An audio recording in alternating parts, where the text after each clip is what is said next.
Good evening, everyone. Jai Hind. I'm Major Mohammed Ali Shah. And right now, I was watching a Hindi channel sometime back, and I saw a video on a Hindi channel. I saw Dr. Nemthianngai Guite. In fact, earlier I had seen her on an international channel. I had seen her on Al Jazeera, and then that's how I had approached her, and she was very kind enough to consent to give me her consent to interview her. But right now, I would like to know her views because has been all over. I mean, on various channels, national, international channels, she's been raising her voice. So I said, "Ma'am, please give me also some time. I would like to know your views." So I have been very, very disturbed about the viral video of two ladies being paraded over there and being molested. And one lady, incidentally, one of the survivors, is the wife of an army subedar from the Assam regiment who fought for in the IPKF, Indian Peacekeeping Force in Sri Lanka, in the late 80s, who fought the Kargil War, and we have the Kargil Vijay Divas soon approaching. And imagine if that was the plight, we can well imagine what's happening in Manipur. And incidentally, it's very sad. It pains me. We will come to it subsequently. Ma'am, Jai Hind, and thank you very much for taking your time for us, ma'am. Thank you, Major Dr. Ali, for this kind words and your persistent interest in the issue of, this Manipur violence since day one. And I'm Thank you, your ma'am. new subscriber, and new listings to your YouTube. And I mean, I was seeing the earlier interviews that you have made. You have interviewed me earlier also, but that time the situation was different. But yes, the latest video which has surfaced was really outrageous, and it shake the conscience of the nation. And also I would, before I say anything further, I want to I mean appreciate, and I want to really I would say, I think I have no words, in fact, like the pain and the interest that you take in trying to bring about peace in this entire process of violence which has been going on since 3rd May. And you being in the northeastern region, as I've seen most of your interviews, and as an interviewer also, and as a panel in most of the news channels. So you know so much, even more than what we are from, Manipur. Like, I personally have left the state in 1996 to pursue my further studies in Delhi.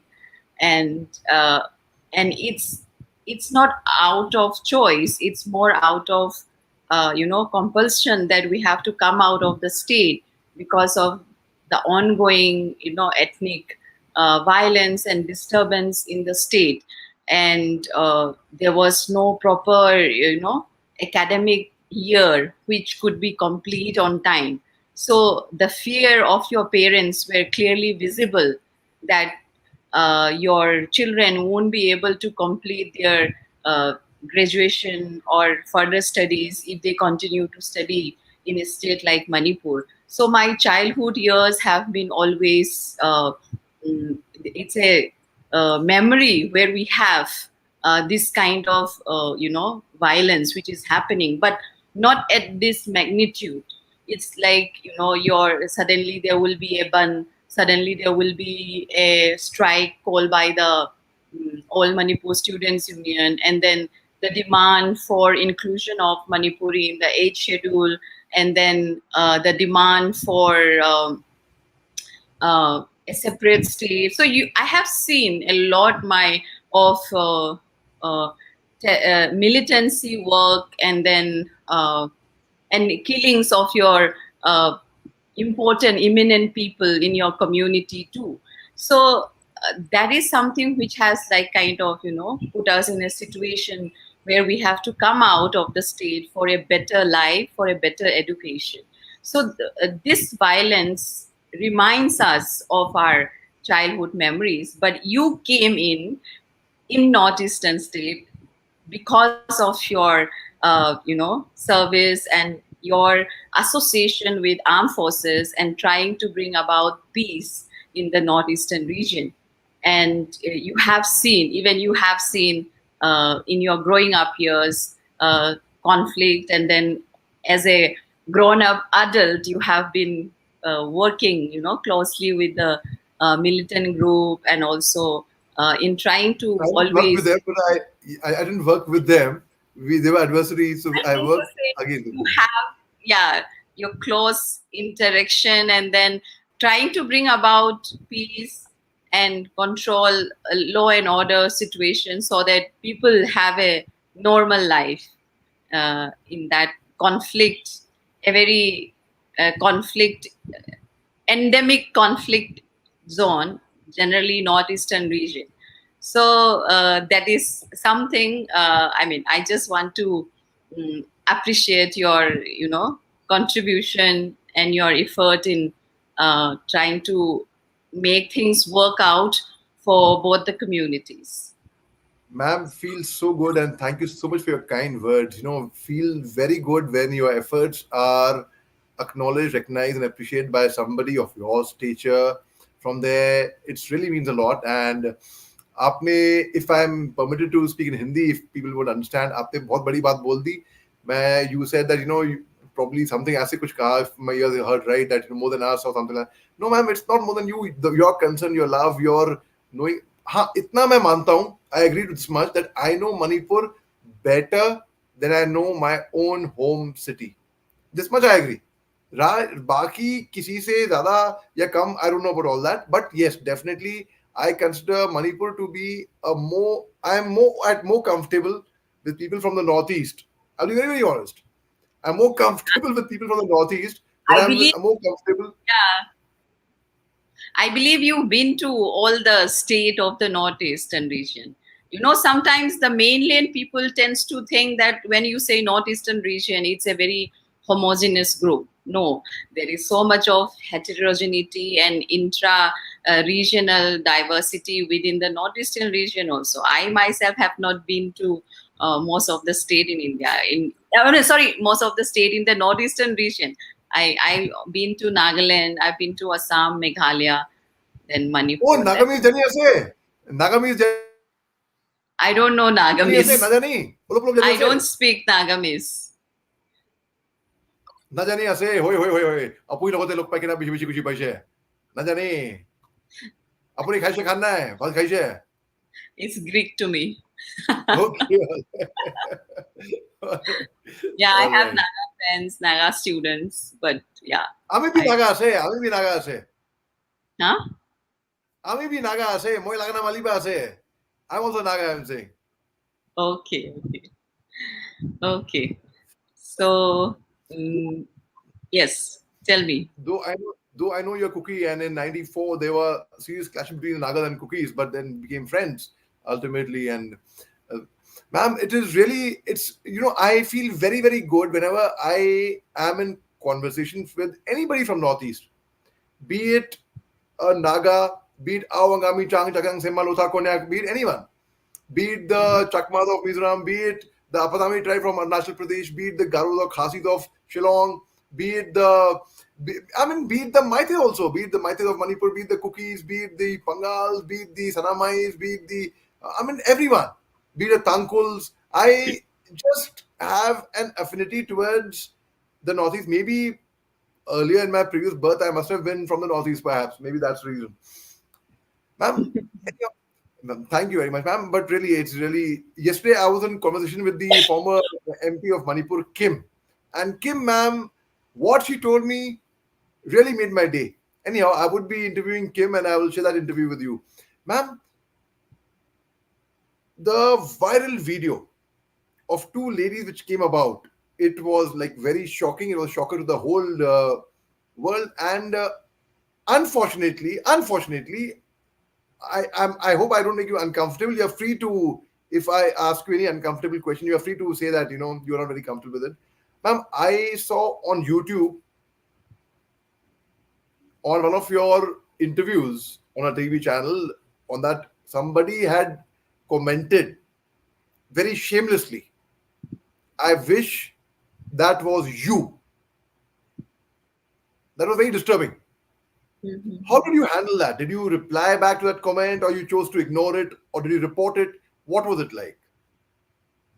Oh, I haven't seen the comment as such. I don't go back to the comments as such. But if it's true, then I think it reflects, instead of condemning the act, that you say that you should have you this thing should have been happen with you. It just reflects a very sick mentality in terms of how they see that like the woman body, where woman body is uh, conceptualized as a place for violence, and the honor of a community, you place the honor of a community in the woman's body. So I think whoever has commented should have realized, or should have I'm sure he or she must have a mother, sister, so you I mean, I have no words what to say, but I strongly condemn this kind of statement, and it just reflects the sick mentality. And also, it also largely, if we see it, it reflects the kind of patriarchy which is ruling our mindset on how you look woman body as a place of violence, and there is no remorse at all. So this is what have been going on with the woman's body when any kind of conflict and war and all these things happen, because it's treated as an honor of the community. And if you do something with that, you are giving message to the other community that you see what we can do with the women of your community. It's a what would I say, it's an insult or a very demeaning way of cowardness, which they on the other hand think that it's a sign of masculinity. Yeah. I would say that, but really, it's a sad state of affair that we are living in, even in this 21st century, where there is still so much of gender uh, discrimination, gender violence happening in the name of gender discrimination. And I think as a society, we still have a long, long way to go. Right. I want to ask you, some interview that I've seen of yours on television, you have always been very polite. You've maintained your calm, even with the most difficult questions, where you actually, from inside, you must be feeling very irritated, but you have answered it very in a very calm, composed manner. How do you manage to keep that calm, composure, that cool outlook? Is it only exterior or interior, or how is it that? Such a difficult question you are asking me. I have no answer for this. Yeah, it's difficult question. I mean, nothing See, is this is what I meant. This is what I meant. intentional. I mean, nothing is intentional that I am calm. Maybe I would say it's my nature. So, and that consciousness or that realization has never dawned on me. But if you have observed that, then I would take that as a compliment, and I would take that as a compliment to come from a person like you, and who himself is always so composed and so much balance. Oh, So thank you, man. but I don't have answer for that. That whether I was angry and then very calm. No, there's nothing as such. I mean, there is no effort or no intention as such. Maybe it's a natural display of one's personality. Thank you very much, man. Thanks to you too. I saw you on Al Jazeera. First thing, I gave a call to one of my friends who is from your community, incidentally. And I gave a call and sent a message to a lot of people, in fact. One of the persons who actually put me through to you. And that's the first thing he told me. He said, "Of course, I know her. She's from my community, and I'll put you through. She's a very polite and a very soft spoken person." That's the first thing that he told me. And so true. And so true. Look at the way how calmly you answer. Ma'am, tell me, according to you, what do you think of the peace committee which was set up? 51 names were there. There were 25 Maite names, there were 11 Kuki names, there were 10 Naga names. And what you, I, if you ask me personally, I would call it, it was an eyewash. It was a hogwash. I did not agree with it because there were some people's names which were there without their consent, and which both the sides they rejected that peace committee. So, what did you think of it, man? Uh, Majorly, I think in this peace committee process which was formed, there was, as reported from the various sources of media, either it be audio, visual, or printed, the consent of those members in the peace committee were also not taken. And I think peace cannot come in the region before justice is done to the victims. And I have said in other forum in media that, at this juncture, the cookies of community are adamant that, we cannot coexist with the majoritarian Métis community, and for peace to come, and that too a long lasting peace, we need a separate political administration. It can be in the form of UT with legislature, or whatever provisions which is available under the Indian Constitution. So, and it is not something which we are asking or demanding outside the Indian Constitution. And it is completely possible if the central government really wants to bring about a long lasting peace between the Meitei and the Kukizo community. And and these are something which is, I mean, in within the Indian state, this has been happening. You see how Telangana is created out of Andhra Pradesh, how Chhattisgarh is created, how Jharkhand is created, Uttarakhand is created. It can be along ethnic lines, or it can be along for better political administration and better development process. So, even in this, see, nothing is permanent in this world. Even this violence won't be permanent. But if we want to see that the next generation doesn't go through what we generations are going through, if we really want that the sacrifices of the people who have become a victim just because they are unfortunate to be a victim of this violence, if we really want that their soul should rest in peace, there has to be a long lasting peaceful solution that has to come out for both the sides. But to me personally, if you ask me, coexisting again with the Métis people in the Imphal Valley is, I would say, it's entirely impossible, because at the ground zero, you see that there is a strong separation, physical separation, geographically, topographically, demographically, and there is no single soul of Cookies or me living in Imphal Valley, and there is no single soul of Métis living in the hill areas of Lamka, or we say now, I mean, politically it's known as Ruchanpur district. Even now, the people wanted to change that name to Lamka, because uh, there is that much of hatred is so much ingrained, uh, the kind of violence which has been happening. So on both the sides, see, it's so much of hatred, so much of hatred. The wounds are so deep. uh, physical, wounds will heal with time, but those emotional wounds, it will never heal. People will never forget what is happening now on with them in this violence. So, as I say, violence will end. Nothing is permanent in this world. Even our life will end. Even though there may be a day when the earth would sell itself naturally may perish due to climate change, and then due to global warming in its natural process, if we don't human started conducting ourselves in a civilized and sensible manner, in protecting our mother earth. So I'm just trying to see the whole in a larger perspective, or maybe I'm just philosophizing it.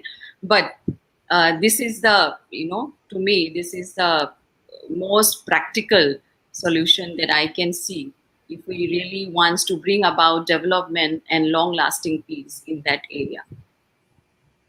Ma'am, ma'am, you spoke about Shashanpur, you spoke about Lamka. Now, I know from my friends on ground, local friends, about this, about Shashanpur and Lamka. Could you explain to us a bit about what is this Shashanpur, why Lamka, and what this is about? I mean, why renaming it, and who would?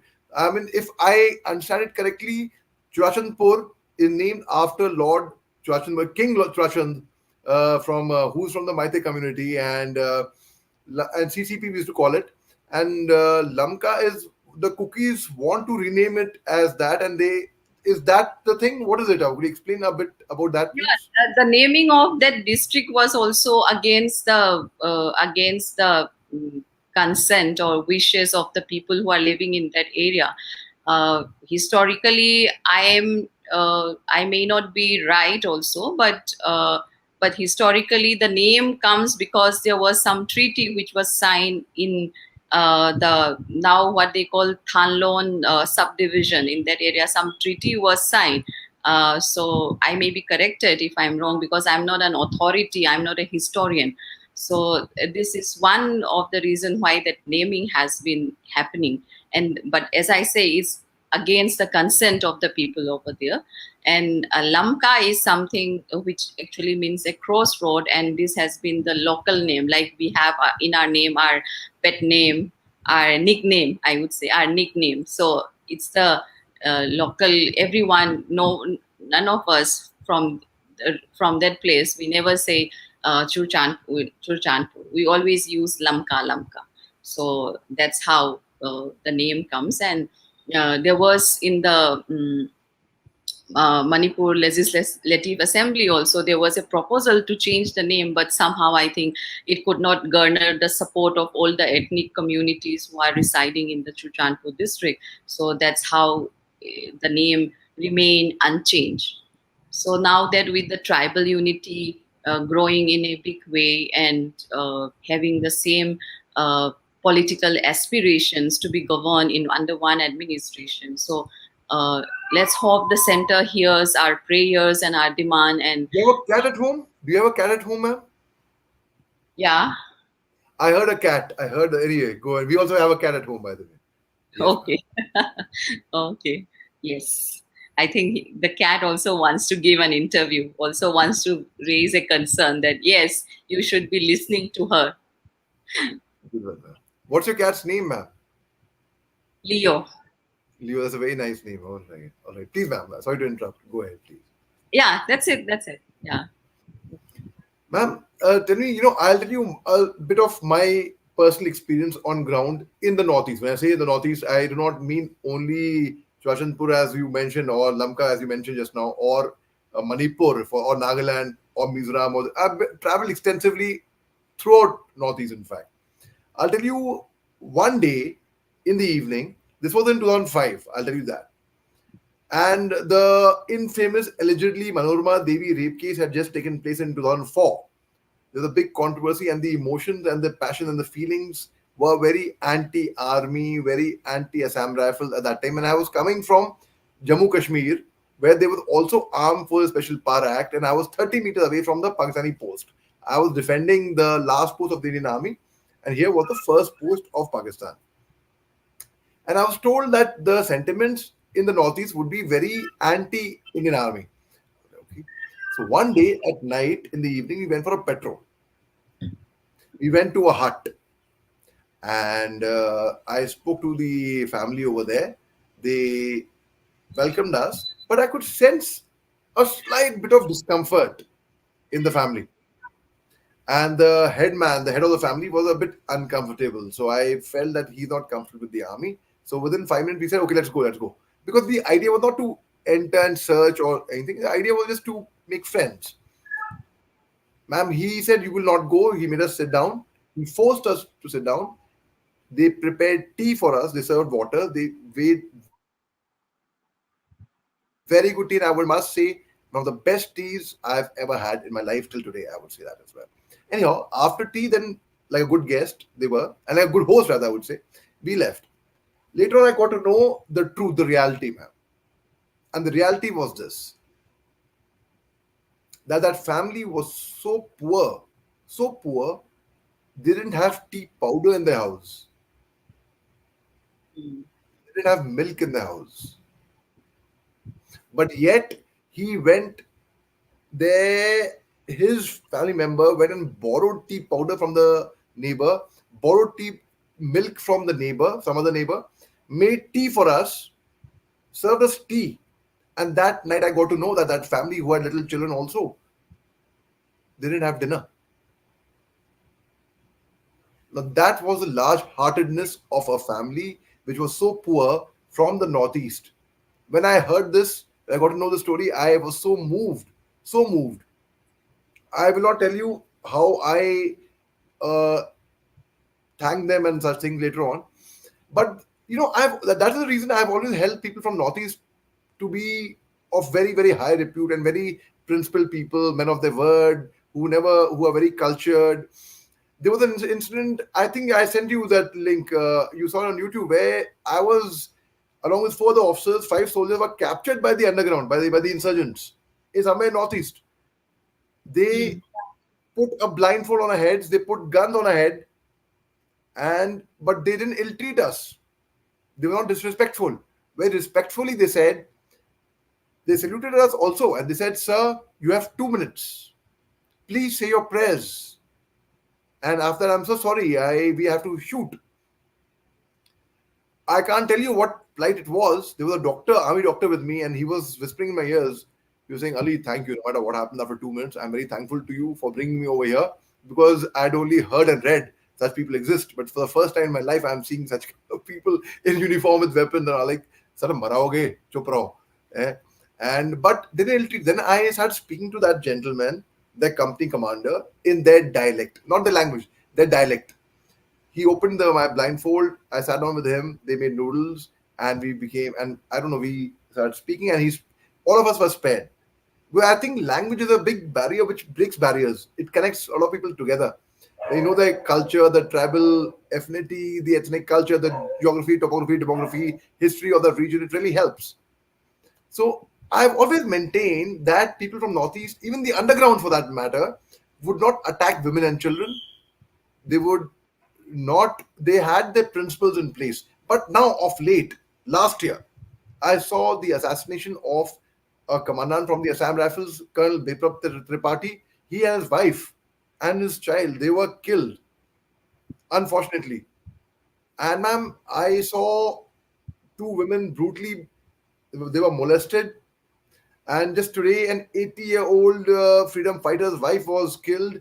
Irrespective, I will not name which community, tribe, where it happened. I will not even say Manipur for that matter, though it happened in Manipur, we all know it. I will say in Northeast. But, and you know how I felt, how highly I've held people from Northeast. तो क्या हो क्या गया है मेरे लोगों को? I want to know, what do you think happened? Yeah, you have pointed out a very pertinent point when you talk about the code of conduct.